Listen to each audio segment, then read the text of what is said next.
मूर्खता एक ऐसी बीमारी है जिसका कोई इलाज नहीं, और हिंदू मानते हैं कि उनके देश जैसा कोई देश नहीं, उनकी जाति जैसी कोई जाति नहीं, उनके विज्ञान जैसा कोई विज्ञान नहीं। ये शब्द हैं 11वीं सदी के विद्वान अल बिरूनी के, उनकी किताब अल हिंद से। और इसी गहरे अवलोकन के साथ आज हम भारत की 6G महत्वाकांक्षाओं पर एक नज़र डालेंगे। डाउन टू अर्थ यानी DTE में एक लेख छपा है।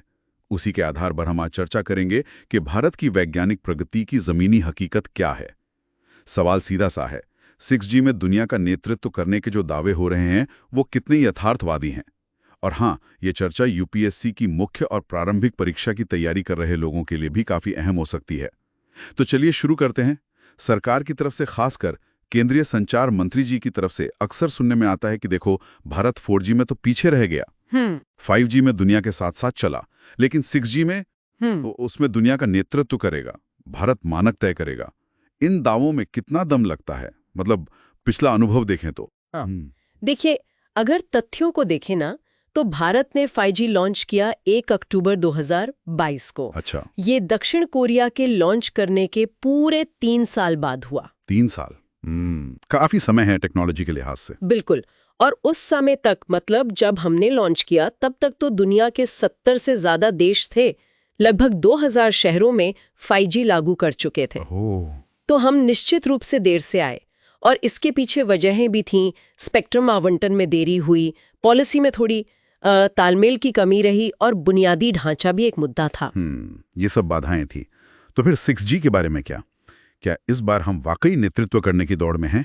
यहाँ एक दिलचस्प बात है, शायद थोड़ी चिंताजनक भी, वो ये कि चीन इस मामले में पहले ही काफी आगे निकल चुका है। अच्छा। हाँ, मतलब भारत ये नेतृत्व के दावे कर रहा था, उससे कई महीने पहले ही चीन ने ITU यानी अंतर्राष्ट्रीय दूरसंचार संघ, जो ग्लोबल टेलीकॉम स्टैंडर्ड तय करती है, हाँ, ITU, उसके तहत 3 प्रमुख 6G टेक्नोलॉजी स्टैंडर्ड स्थापित कर लिए थे। पहले ही। और देखिए, मानक तय करना बहुत निर्णायक होता है, क्योंकि जो खिलाड़ी शुरू में नियम तय कर देते हैं ना, उन्हें बाजार में एक तरह की बढ़त मिल जाती है। सही बात है।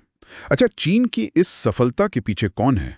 मतलब कोई खास विशेषज्ञ या संस्थान? हाँ, इसमें हु होंगलिन जैसे विशेषज्ञ हैं, और शंघाई एडवांस रिसर्च इंस्टीट्यूट यानी सारी जैसे संस्थान, चाइना टेलीकॉम, इन सब का बड़ा हाथ रहा। तो जब हम भारत की तरफ देखते हैं, तो क्या हमारे पास इस लेवल की विशेषज्ञता है या वैसा संस्थागत ढांचा है जो इस रेस में टिक सके?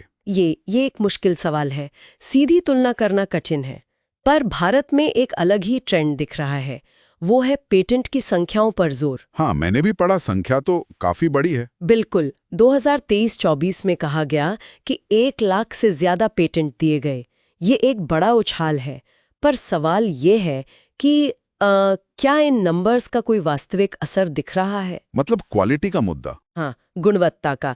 क्या कोई आकलन हुआ है कि किस क्षेत्र में असर पड़ रहा है? कोई बड़ी टेक्नोलॉजी ब्रेक थ्रू इन पेटेंट से जुड़ी हुई सामने आई है? ऐसा तो नहीं लगता। सही कहा। और इसी कड़ी में अब मंत्री जी ने भारत 6G अलायंस के लिए एक नया लक्ष्य रख दिया है। वैश्विक 6G पेटेंट में 10% हिस्सेदारी। 10%? हाँ, ये लक्ष्य महत्वाकांक्षी तो है, पर ये हासिल कैसे होगा? और क्या ये फिर से सिर्फ संख्या बढ़ाने की बात है? क्वालिटी और उपयोगिता को अनदेखा करते हुए ये सवाल तो बना रहता है। बिल्कुल। और यही स्थिति ये हमें सोचने पर मजबूर करती है कि भाई, हम अपनी वैज्ञानिक क्षमता को लेकर इतने आश्वस्त क्यों नजर आते हैं, जबकि आधुनिक तकनीक में हम साफ तौर पर पीछे हैं। और यहीं पर वो 11वीं सदी के विद्वान अल बिरूनी, उनकी बातें मुझे याद आती हैं। वो बड़ी प्रासंगिक लगती हैं यहाँ। अल बिरूनी, हाँ, किताबुल हिंद वाले। उन्होंने क्या पाया था भारत के बारे में उस वक्त? जी, उन्होंने यहाँ 13 साल गुजारे थे। यहाँ के धर्म, दर्शन, गणित, खगोल विज्ञान, सब का बहुत गहराई से अध्ययन किया। 13 साल, काफी लंबा समय। हाँ, तो उन्होंने पाया कि उस समय के हिंदू बेहतरीन दार्शनिक थे, गणितज्ञ थे, खगोल शास्त्री थे, इसमें कोई शक नहीं। लेकिन उनमें एक तरह का, आप कह सकती हैं, बौद्धिक अहंकार भी था। अहंकार?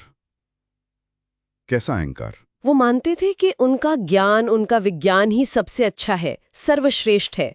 और अगर कोई उन्हें बाहरी दुनिया जैसे खुरासान या फारस के किसी विज्ञान या विद्वान के बारे में बताता तो वो बताने वाले को अज्ञानी समझते थे, झूठा समझते थे। अच्छा, मतलब बाहर से सीखने को तैयार नहीं थे। कुछ वैसा ही। अल-बिरूनी ने लिखा भी कि अगर ये लोग दूसरे राष्ट्रों के साथ घुलते मिलते तो शायद उनकी ये सोच बदल जाती, क्योंकि उन्होंने ये भी नोट किया कि उनके पूर्वज इतने संकीर्ण नहीं थे। और आज की पीढ़ी के बारे में भी कुछ कहा था उन्होंने, मतलब उस समय के। हाँ, उन्होंने उस समय के विद्वानों के बारे में कहा था कि उनमें विज्ञान को तार्किक पूर्णता तक ले जाने की वो इच्छा शक्ति या क्षमता शायद नहीं दिखती थी जैसी सुकरात वगैरह में थी।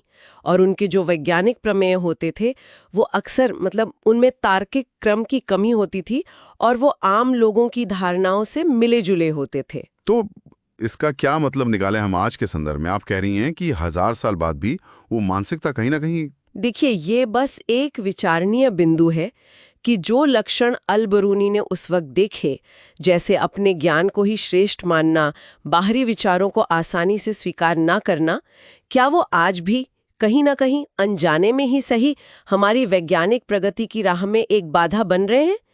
ये डीटीई का लेख भी इसी तरह के सवालों को एक ऐतिहासिक संदर्भ देता है, मुझे लगता है। हाँ, ये सोचने वाली बात है।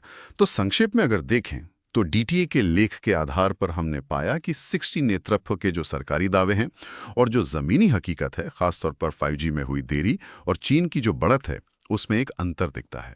बिल्कुल।